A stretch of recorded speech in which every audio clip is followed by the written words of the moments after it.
சமர்ப்பண் பாடல்கள்ல ஒவ்வொன்னுமே ஒரு ஒரு ஒரு ஒரு மாதிரி உணர்வுகள் கொண்டு போகுதுங்க ஒரு பாடலும். ஆனா, அந்த ஒவ்வொரு பாடல்களும் நீங்க எழுதும்போது, அது என்ன மாதிரி நீங்க உணர்ந்து அத எழுதுனீங்க? அத பத்தி கொஞ்சம் சொல்லுங்கய்யா. ஒவ்வொரு பாட்டுக்கு பின்னாலும் என்னுடைய மன உணர்வுகள், என்னுடைய வாழ்க்கையினுடைய அப்ப இருந்த ஒரு சந்தர்ப்ப சூழ்நிலைகள் தகுந்தபடி தான் அந்த பாடல்கள் பூரா அமைஞ்சிருக்கும். நான் ரொம்ப கஷ்டப்பட்டுட்டு இருக்கும்போது, என்னுடைய கஷ்டங்களுடைய காரணங்கள தேடி ஆராய்ஞ்சிட்டு இருக்கும்போது, சுவாமி ராம்தீர்த்தா புக்க எடுத்து படிக்க சொன்னாரு. அந்த ராம்தீர்த்தா புக்க எடுத்து படிச்சதனுடைய விளைவு தான் "அழியும் வாழ்வின் வெறுப்பை கூட்டி." அந்த பாட்டு அதனுடைய பின்னணியிலேருந்து வந்தது தான். எவ்வளோ கஷ்டப்பட்டு இருக்கும்போது, வாழ்க்கையில சாப்பாட்டுக்கே கஷ்டம்னு இருக்கும்போது தான் ராம்தீர்த்தா சாமி படிக்க சொல்லி, "நீ தெய்வம்." அதாவது ராம்தீர்த்தா ஆரம்பிக்கிறதே "நீ ஞானவான். நீ you are the God. You are the self." அதனால நமக்கு அந்த இது பயம் போச்சு. நாம மட்டும் இருந்தாவே போதும். ராம்சரா சொல்றது ஓம்ங்கிறத சாண்ட் பண்ணிட்டே வான்னு, சாமி சொல்றது யோகி ராம் சுரத்குமார்ன்னு சொல்லிட்டே வான்னு சொல்றது. ஸோ இந்த சாண்டிங் பண்ணிக்கிட்டு இருந்தாவே எல்லாமே வந்துரும். இந்த பிரிவுகள் போயிடும். மரணம் இல்லாத வாழ்க்கையும் வரும். இது எல்லாமே அந்த பாடல்ல இருக்கும். இது பூரா ராம் தீர்த்தாவுடைய என்னுடைய வாழ்க்கை அப்ப இருந்த சூழ்நிலையுடைய தாக்கத்துல வந்தது அந்த பாட்டு.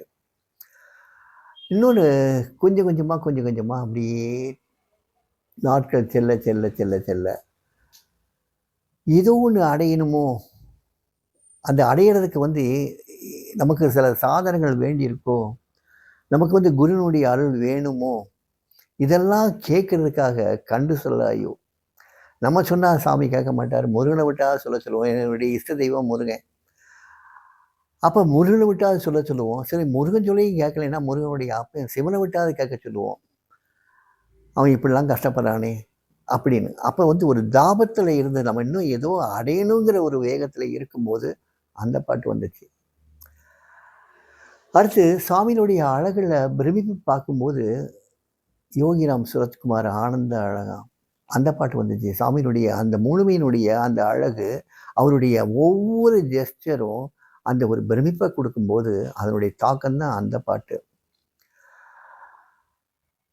ஒரு விரக்தியில அடுத்து நான் என்ன செய்யணும், எதுக்கு இருக்கணும், வேண்டாமே என்னுடைய பணிகள் எல்லாம் முடிஞ்சதே, என்னுடைய பணி இந்த புற உலகில் எனக்கு ஒரு பணியும் கிடையாது, எல்லா பணிகளும் முடிஞ்சது, அடுத்து சுவாமிக்கு செய்ய வேண்டிய பணிகள் மட்டும் ஏதாவது தெரிஞ்சதுன்னா செய்ய போகிறோம்.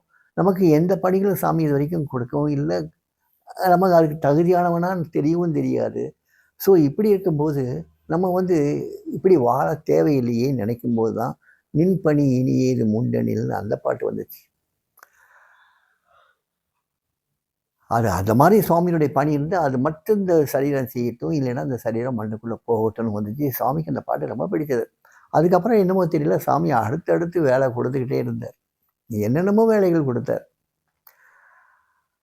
கட்ட பேப்பர் எடுத்து கொடுத்து இந்த பிச்சைக்காரனை பற்றி எழுதுனார். என்னென்னமோ சொன்னார், என்னென்னமோ சொன்னார். ஏதோ தம்பதிகள் தகராறு ரசிக்க சொன்னார். இன்னும் என்னமோ. அப்புறம் சாமி சமாதி ஆனதுக்கு அப்புறம் பார்த்தீங்கன்னா, அவருடைய சாமியுடைய பயோகிராஃபி எழுத வேண்டிய கட்டாயத்துக்கு தள்ளப்பட்டேன்.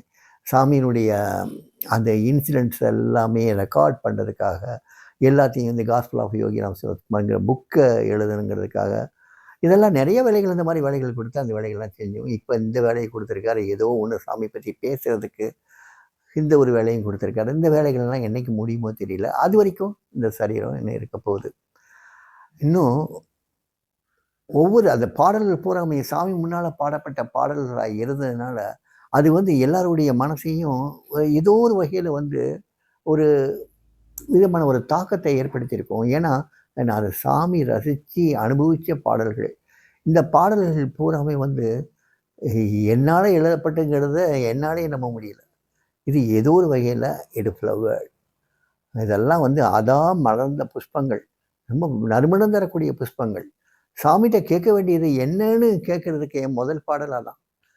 முதல் பாடலே யோக நிலையை நான் கேட்டேன். யோகி ராம் சுரத்குமார்தன் யோக நிலையை நான் கேட்டேன். யோகியோ தன் நாமம் தந்தான், யோகமோ அவன் மாயமோ. ஸோ கேட்க வேண்டிய பொருள் கூட, பிரார்த்திக்க வேண்டிய பொருள் கூட, அவருடைய நிலைமையத்தான் பிரார்த்திக்கணுங்கிறத வந்து கத்துக் குடுத்ததுனால, அதனுடைய தாக்கம் அது. அவருடைய வாழ்க்கை முறைய நினைச்சு நினைச்சு என்ன ஒண்ணுமே சொந்தம்னு கிடையாது. எதுவுமே சொந்தம் கிடையாது. ஒரு சொத்துக்கள் கிடையாது. ஒரு பேங்க் அக்கவுண்ட் கிடையாது. ஒரு இன்கம் டாக்ஸ், சேல் டாக்ஸ் ஒண்ணுமே கிடையாது. உங்க உலகில் வாழ்க்கையில எதெல்லாம் முக்கியமா கருதுறீங்களோ, அதெல்லாம் அவருக்கு தூசுக்கு சமம். எதுக்கெல்லாம் நம்ம பயப்படுறோமோ, அதெல்லாம் வந்து அவருக்கு வந்து ஒண்ணுமே கிடையாது. It's nothing, nothing. அப்பேற்பட்ட ஒரு வாழ்க்கைய பார்த்தோம்னா, அந்த பிரமிப்புல அந்த நிலைமை நான் வாழ்ந்துறக்கூடாதாங்கிற ஒரு தவிப்புல எழுதுன பாட்டு அந்த பாட்டு. சாமிக்கு அந்த பாட்டு ரொம்ப ரொம்ப பிடிக்கும். இப்படி ஒவ்வொரு பாட்டுக்கு பின்னாலேயும் ஒரு கதை இருக்கு. ஒரு கதை இருக்கு. கதையில ஒரு உணர்வுகள் இருக்கு. என் மனசுல இருந்த உணர்வுகள். அந்த உணர்வுகள் வந்து இந்த பாடல் எல்லாம் எழுதுறதுக்கு ஹார்ட்லி ஒவ்வொரு பாட்டையும் எழுதுறதுக்கு ஒரு 5 மினிட்ஸ் கூட இருக்காது. கட கட கட கடன்னு வந்துரும். இதுல பெரிய வேடிக்கை, சாமி சமாதி ஆனதுக்கப்புறம் என்னுடைய பாடல் எழுதக்கூடிய திறமையே காலியா போயிடுச்சு. சுத்தமா காலியா போயிடுச்சு. சாமி சமாதி ஆனதுக்கப்புறம் வந்து என்னால பாடல்கள் எழுதவே இல்ல, எழுத முடியல, எழுத தோணல. ஆனா சாமி இருக்குன்னு தெரியும். சாமி ஒவ்வொரு தடவையும் கேட்பார். நான் வரும்போதெல்லாம் கேட்பார். Have you written any new சாங்ன்னு கேட்பார். ஆனா அதுக்கப்புறம் சாமி சமாதி ஆனதுக்கப்புறம் எதுவுமே கிடையாது. சாமிட்ட ஃபைல்கள் இருந்தது. யாருடைய ஃபைல்னா, டாக்டர் டிபிஎம் எழுதின பாடல்களுடைய ஃபைல். கி.வா. ஜெகநாதன் எழுதின பாடல்களுடைய ஃபைல். அப்புறம் பெரியசாமி தூரன் பாடல்கள் அவருடைய அந்த ஃபைல். அதுக்கப்புறம் நான் எழுதிய பாடல்களுடைய ஃபைல். இந்த 4 ஃபைல்கள் தான் இருக்கும். அதைத்தான் மாற்றி மாற்றி மாற்றி எல்லாரையும் பாட வைப்பார்.